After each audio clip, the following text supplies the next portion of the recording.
हो के मायूस ना यूं शाम की तरह ढलते रहिए, जिंदगी एक बोर है सूरज की तरह निकलते रहिए, ठहरोगे एक पाप पर तो थक जाओगे यारो, धीरे धीरे ही सही मगर चलते रहिए। जीके भाई गुरप्रीत सर यूट्यूब चैनल में आप सभी स्टूडेंट्स का मैं गुरप्रीत दिल से स्वागत करता हूं। पिछली वीडियो में आपका बहुत प्यार मिला दोस्तों, आप सभी स्टूडेंट्स ने अपने व्हाट्सएप स्टेटस लगाए, बहुत प्यार मिला, बहुत ही वीडियो आपने देखा। इसी तरह आपका प्यार बना रहे दोस्तों और आपके लिए नई नई वीडियो मैं बनाता रहूं। आपने दोस्तों मनोबल कभी टूटने नहीं देना मेरा, और विश्वास आपका कभी टूटने नहीं दूंगा, ये है वादा आपसे मेरा, यह है वादा आपसे मेरा।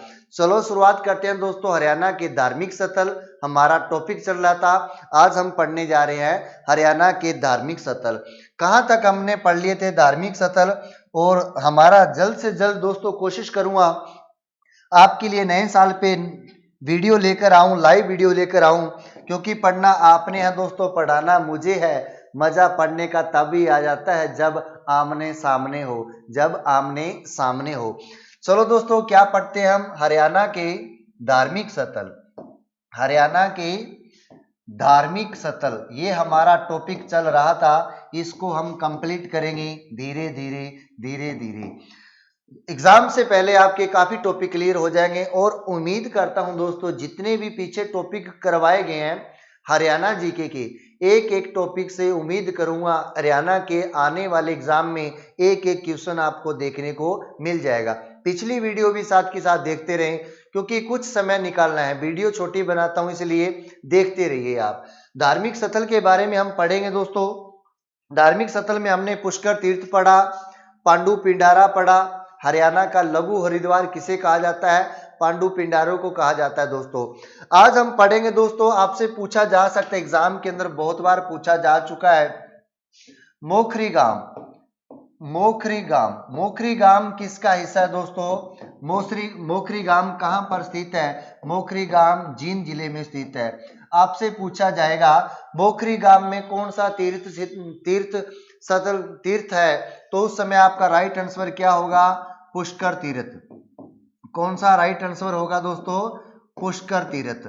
अगर क्वेश्चन को उल्टा पूछा जाए, हरियाणा के किस जिले में पुष्कर तीर्थ स्थित है, उस समय आपका राइट आंसर क्या होगा? जींद होगा। अगर प्रॉपर स्थान पूछा जाए, पुष्कर तीर्थ कहां पर स्थित है, कौन से गांव में स्थित है, तो मोखरी गांव में स्थित है। इंपोर्टेंट में डाल लेना, एग्जाम के अंदर क्वेश्चन पूछा जा चुका है।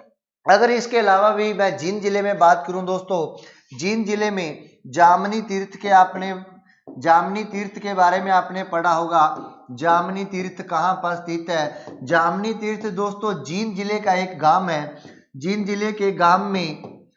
जिले का गांव जामनी में ही स्थित है। जामनी में ही स्थित है कौन सा तीर्थ? जामनी तीर्थ। लेकिन एग्जाम के अंदर क्वेश्चन पूछा गया था, जामनी तीर्थ है वो किस ऋषि से संबंधित है, तो जमदाग्नि ऋषि का नाम आपने सुना होगा। जमदाग्नि ऋषि से संबंध कौन सा तीर्थ है दोस्तों? कौन सा तीर्थ है, तो उस समय हमारा राइट आंसर क्या होगा? यामनी तीर्थ, जो कि जींद जिले के यामनी गांव में ही स्थित है। क्लियर हुआ दोस्तों? उम्मीद करता हूं 2 क्वेश्चन एग्जाम के अंदर पूछे जा चुके हैं, वही आपको पढ़ाने वाला हूं। एक बार दोस्तों एग्जाम के अंदर क्वेश्चन पूछा गया था राम राय, या पूछा जा सकता है राम हरदा।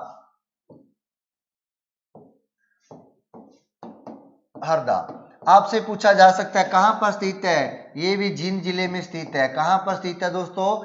जींद जिले में ही स्थित है। और माना जाता है दोस्तों भगवान राम ने वनवास के समय में, भगवान राम ने, क्योंकि राम राय है ना, राम के नाम पर ही है, और भगवान राम ने वनवास के समय में सीता व लक्ष्मण जहां पर आए हुए थे, राम के साथ कौन आए थे? सीता व लक्ष्मण आए हुए थे। अगर बात करें दोस्तों इसी जींद जिले में एक कौन सा ग्राम है दोस्तों? इक्कस ग्राम कहां पर स्थित है? जींद जिले में स्थित है। लेकिन एग्जाम के अंदर क्वेश्चन पूछा गया था इक्कस ग्राम का संबंध किससे है, तो हमारा राइट आंसर क्या होगा? महाभारत का नाम आपने सुना होगा। महाभारत का युद्ध कहां पर लड़ा गया था? कुरुक्षेत्र में लड़ा गया था। 21 ग्राम जींद जिले का हिस्सा है। तो 21 ग्राम किससे संबंधित है दोस्तों? महाभारत से संबंधित है। महाभारत का राजा था एक, उस राजा का क्या नाम था? इक्ष्वाकु। इक्ष्वाकु महाभारत का एक राजा था इक्ष्वाकु। इक्ष्वाकु से जुड़ा हुआ गांव कौन सा दोस्तों? 21 ग्राम है। क्लियर है? महाभारत का राजा इक्ष्वाकु से जुड़ा हुआ कौन सा गांव? 21 ग्राम। कहां पर स्थित है? हरियाणा के जींद जिले में स्थित है। यहीं पर एक डुडवा तीर्थ भी है दोस्तों, डुडवा तीर्थ भी है, जहां पर महाभारत के युद्ध के समय में दुर्योधन छिप गया था। जहां पर कौन छिप गया था? दुर्योधन छिप गया था। अगर मैं नेक्स्ट बात करूं दोस्तों, हंसदेव तीर्थ के बारे में आपने पढ़ा होगा। हंसदेव, हंसदेव तीर्थ, ये वीडियो आपके लिए इसलिए बनाता हूं दोस्तों ताकि आपकी हेल्प होती रहे, साथ के साथ एग्जाम के अंदर क्वेश्चन आते रहे, और जब डिटेल में पढ़ाऊंगा दोस्तों वो लाइव वीडियो में ही पढ़ा पाऊंगा, क्योंकि जब आपके कमेंट्स आए ना तो मेरे को भी बहुत खुशी होगी देखने की, क्योंकि बच्चे मुझे देख रहे हैं, समझ रहे हैं, और मैं बच्चों को पढ़ाना चाहता हूं। हंसदेव तीर्थ कहां पर स्थित है दोस्तों? जींद जिले के, जींद जिले में कौन सा? नरवाना। नरवाना का नाम सुना होगा। नरवाना कहां पर है दोस्तों? जींद जिले में स्थित है। और हंसदेव तीर्थ कहां पर है? नरवाना जींद में स्थित है। और दोस्तों जहां पर कपिल मुनि के पिता, कपिल मुनि के पिता कर्दम ऋषि ने तपस्या की थी। मोस्ट इंपोर्टेंट क्वेश्चन है, कर्दम ऋषि ने तपस्या कहां पर की थी? तो आपका राइट आंसर क्या होने वाला है?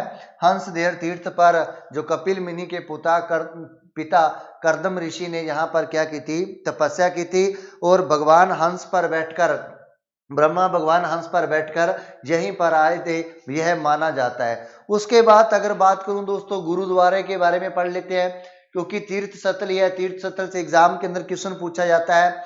गुरुद्वारा नीम साहिब कहां पर स्थित है? मोस्ट इंपोर्टेंट क्वेश्चन है दोस्तों। गुरुद्वारा नीम साहिब, नीम साहिब कहां पर स्थित है? मोस्ट इंपोर्टेंट क्वेश्चन है, इंपोर्टेंट में डाल लेना, एग्जाम के अंदर पूछा जा चुका है। नीम साहिब गुरुद्वारा, तो कैथल का नाम आपने सुना होगा दोस्तों। कहां पर है दोस्तों? कैथल, कैथल जिले में स्थित है। अगर आपसे पूछा जाए किससे जुड़ा हुआ है? सिखों के 9वें गुरु गुरु तेग बहादुर, 9वें गुरु गुरु तेग बहादुर से जुड़ा हुआ है। नीम साहिब नाम क्यों रखा गया? क्योंकि गुरु तेग बहादुर जी एक नीम के पेड़ के नीचे बैठे थे और जिसको आशीर्वाद दे देते थे, अगर कोई बीमार होता तो वो उसकी बीमारी का इलाज हो जाता था, वो ठीक हो जाता था। क्लियर दोस्तों? लेकिन कैथल जिले में ही रजिया सुल्तान का मकबरा है। रजिया सुल्तान का नाम आपने सुना होगा। 1240 में उसकी मृत्यु की गई। लेकिन इससे भी इंपोर्टेंट क्वेश्चन बनता है कैथल जिले से, नवग्रह कुंड, नवग्रह कुंड से क्वेश्चन बनता है। यहां से क्वेश्चन इंपोर्टेंट में डाल लेना, एग्जाम के अंदर क्वेश्चन पूछा जाता है। नवग्रह कुंड कहां पर स्थित है दोस्तों? या नवग्रह कुंडों के कारण छोटी काशी किसे कहा जाता है? कैथल को कहा जाता है। ठीक है दोस्तों, किसको कहा जाता है? कैथल को कहा जाता है। कैथल को क्या कहा जाता है? छोटी काशी कहा जाता है। क्या कहा जाता है दोस्तों? छोटी काशी कहा जाता है। अगर आपसे अकेला पूछा जाए भारत की काशी किसे कहा जाता है, तो उस समय आपका राइट आंसर भिवानी होगा। लेकिन यहां पर पूछा जाएगा आपसे नवग्रह कुंडों के कारण हरियाणा की छोटी काशी किसे कहा जाता है? कैथल को कहा जाता है। छोटी काशी किसे कहा जाता है? कैथल को कहा जाता है दोस्तों। अगर पूछा जाए नवग्रह कुंडों की स्थापना किसने की थी? नवग्रह कुंडों की स्थापना किसने की थी दोस्तों? तो युधिष्ठिर के द्वारा की गई थी। किसके द्वारा? युधिष्ठिर, युधिष्ठिर के द्वारा किसकी स्थापना की गई? नवग्रह कुंडों की स्थापना की गई। मोस्ट इंपोर्टेंट क्वेश्चन है, एग्जाम के अंदर पूछा जा चुका है। अगर बाबा लदाना का पूछें, वो भी कहां पर है? कैथल में है। बाबा लदाना, बाबा लदाना तीर्थ कहां पर स्थित है? तो हरियाणा का जिला कैथल में स्थित है। अगर आपसे पूछा जाए सेवन तीर्थ कहां पर स्थित है? सेवन तीर्थ, सेवन तीर्थ भी कहां पर स्थित है दोस्तों? कैथल जिले के गांव सीवन में स्थित है। कैथल जिले में स्थित है। और सीवन में क्या है दोस्तों? सबसे ज्यादा गुरुद्वारे हैं। सीवन गांव में क्या है दोस्तों? हरियाणा के सबसे ज्यादा गुरुद्वारे हैं। इसका भी आपने याद कर लेना। उसके बाद दोस्तों मोस्ट इंपोर्टेंट क्वेश्चन बनता है पृथ्वीदक से। किससे बनता है दोस्तों? पृथ्वीदक या पिहोवा। पिहोवा का आपने नाम सुना होगा। पिहोवा, पिहोवा कहां पर है? कुरुक्षेत्र में है। पृथ्वीदक से क्वेश्चन क्या बनता है एग्जाम के अंदर, क्यों पूछा जाता है दोस्तों? एक तो यह तीर्थ है दोस्तों जो प्राचीन नदी थी हरियाणा की, सरस्वती नदी। आपने सुना होगा सरस्वती, सरस्वती नदी के किनारे बसा हुआ था। सरस्वती नदी वर्तमान में लुप्त हो चुकी है दोस्तों। जहां पर राजा पृथ्वी ने अपने पिता को जल अपहरण किया था। और इस तीर्थ का महत्व किस तीर्थ के स्थान पर है दोस्तों? बिहार का गया तीर्थ। मोस्ट इंपोर्टेंट क्वेश्चन है। बिहार का गया, बिहार का गया, गया तीर्थ की तरह है, की तरह है। मोस्ट इंपोर्टेंट क्वेश्चन है, एग्जाम के अंदर पूछा जा सकता है। बिहार के गया तीर्थ की तरह से हरियाणा में कौन सा स्थान है दोस्तों? पृथ्वीदक है। या पृथ्वीदक ना मिले तो पिहोवा आपको लिखा मिलेगा।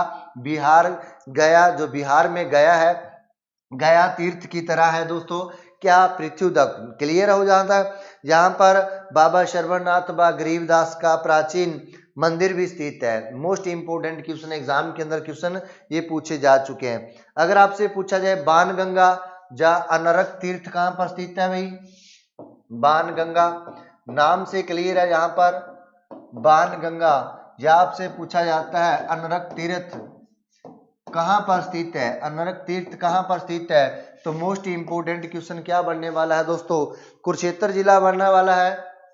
कुरुक्षेत्र जिला, जिला कौन सा आएगा?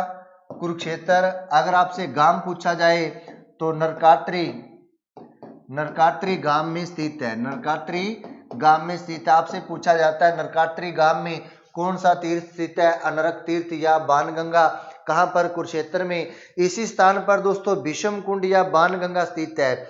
यहां पर अर्जुन ने धरती में अपना बाण मारकर, बाण किसको कहते हैं? तीर को कहते हैं। बाण मारकर दोस्तों विषम पिता की प्यास बुझाई थी। किसकी प्यास बुझाई थी? विषम पिता की प्यास बुझाई थी। अगर आपसे पूछा जाए Chandrakoop, Chandrakoop most important question है। चंद्रकूप तीर्थ कहां पर स्थित है? तो जिला कुरुक्षेत्र आपका राइट आंसर होने वाला है। कौन सा जिला दोस्तों? कुरुक्षेत्र में स्थित है। कौन सा कूप? चंद्रकूप। और कुरुक्षेत्र में जो चंद्रकूप है इसकी स्थापना किसके द्वारा की गई थी? युधिष्ठिर के द्वारा इसकी स्थापना की गई थी। किसके द्वारा दोस्तों? युधिष्ठिर के द्वारा इसकी स्थापना की गई थी। एक तो कैथल जिले में जो नवग्रह कुंडों की स्थापना की थी युधिष्ठिर ने की थी। एक चंद्रकूप जो कुरुक्षेत्र के अंदर तीर्थ है दोस्तों, इसकी स्थापना भी किसने की थी? युधिष्ठिर के द्वारा ही करवाई गई थी। और एक मोस्ट इंपोर्टेंट क्वेश्चन और बन जाता है दोस्तों, बाबा कमली वाले का डेरा। ये तीर्थ स्थल है ना दोस्तों, थोड़ा सा लंबा चलेगा टॉपिक, इसको पार्ट में बनाना पड़ेगा क्योंकि तीर्थ स्थल अभी तो हम कुरुक्षेत्र पे पहुंचे नहीं दोस्तों। अगर कुरुक्षेत्र के तीर्थ स्थल देखेंगे ना तो सांसें खड़ी की खड़ी रह जाएगी। बाबा कमली वाले का डेरा, बाबा कमली वाले का डेरा, कमली वाले का डेरा कहां पर स्थित है दोस्तों? बाबा कमली वाले का डेरा कहां पर स्थित है? तो इसका राइट आंसर क्या होने वाला है दोस्तों? कुरुक्षेत्र जिला होने वाला है। इसका राइट आंसर क्या होने वाला है? कुरुक्षेत्र जिला, कुरुक्षेत्र जिले में स्थित है। लेकिन एक बार एग्जाम के अंदर क्वेश्चन पूछा गया था बाबा कमली वाले का डेरे का निर्माण किसने करवाया था? तो उस समय आपका राइट आंसर क्या होने वाला है? स्वामी विशुदयानंद महाराज, स्वामी विशुदयानंद महाराज ने करवाया था। इसका निर्माण किसने करवाया था? स्वामी विशुदयानंद महाराज ने करवाया था। और इस क्षेत्र को दोस्तों काली कमली वाले का क्षेत्र भी कहा जाता है, इसलिए इसको बाबा कमली वाले का डेरा भी कहा जाता है। कहां पर है? कुरुक्षेत्र में स्थित है। अगर कुरुक्षेत्र की आगे और बात करूं दोस्तों, सनहित तीर्थ के बारे में तो आपने पढ़ा होगा। सनहित तीर्थ मोस्ट इंपोर्टेंट में डाल लेना, इसको भी इंपोर्टेंट में डाल लेना। सनहित तीर्थ कहां पर स्थित है? तो आपका राइट आंसर क्या होने वाला है? कुरुक्षेत्र जिला होने वाला है। राइट आंसर क्या होने वाला है? कुरुक्षेत्र जिला होने वाला है। सानिध्य तीर्थ कहाँ पर? मेरे साथ साथ बोलते रहें दोस्तों, आपको ना जीके के क्वेश्चन याद हो जाएंगे। बोलना भी है, अकेला देखना नहीं, लिखना भी है, बोलना भी है और सुनना भी है। 3 काम आप कर लोगे ना तो हरियाणा जीके से क्वेश्चन आपके नहीं कटने वाले। और एक काम मेरा भी कर देना दोस्तों, वीडियो अच्छे लगे तो लाइक और अपने YouTube चैनल को ज़्यादा से ज़्यादा सब्सक्राइब कराएं और अपने व्हाट्सएप में स्टेटस जरूर लगाएं दोस्तों इस YouTube वीडियो का। और फेसबुक चलाते हो तो उस पर भी आप शेयर कर सकते हो। सानिध्य तीर्थ की मान्यता मिली है, जो सानिध्य सरोवर है दोस्तों, इसको 7 नदियों का मिलन स्थान भी कहा जाता है। मोस्ट इंपोर्टेंट क्वेश्चन है, 7 नदियों का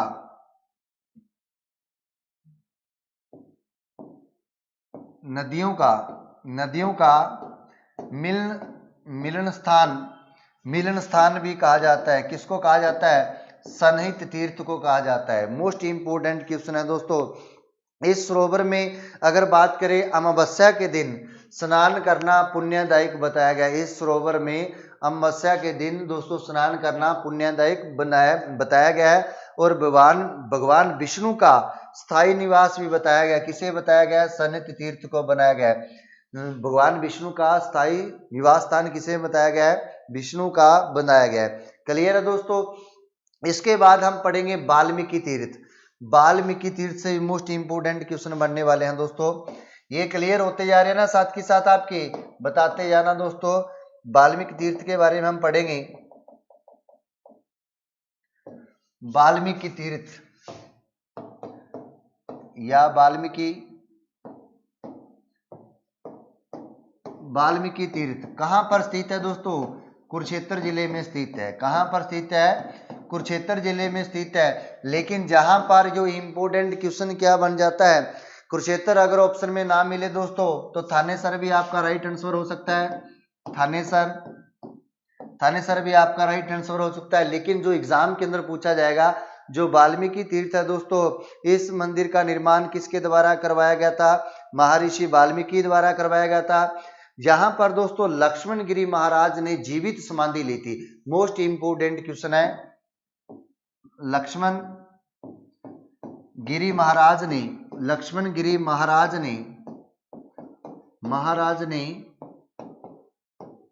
जीवित समाधि ली थी।